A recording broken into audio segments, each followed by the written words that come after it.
بسم اللہ الرحمن الرحیم۔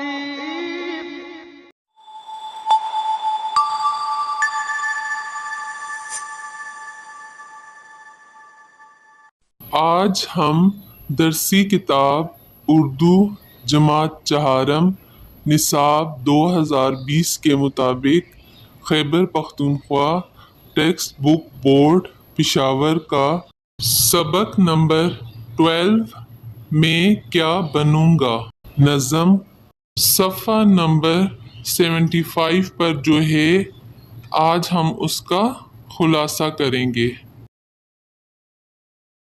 خلاصہ: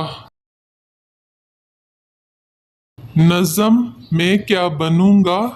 جماعت چہارم کی اردو کتاب کے نئے نصاب کا حصہ ہے جو کہ شاعر حفیظ جالندھری نے لکھی ہے، اور اس نظم میں انہوں نے بچے کے خوابوں اور ارادوں کو نہایت خوبصورتی سے بیان کیا ہے اور بچے کے حوصلے اور ارادے کو اجاگر کیا ہے، اور ایک بچے کی طرف سے یہ پیغام دیا ہے کہ وہ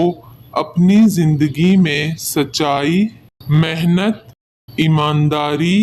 اور نیک نیتی کے ساتھ آگے بڑھے گا۔ وہ علم حاصل کرنے، دوسروں کو خوش رکھنے، بہادر بننے اور برے کاموں سے دور رہنے کی بات کرتا ہے، اور یہ عزم کر رہا ہے کہ وہ علم اور ترقی کے سفر پر ہمیشہ گامزن رہے گا۔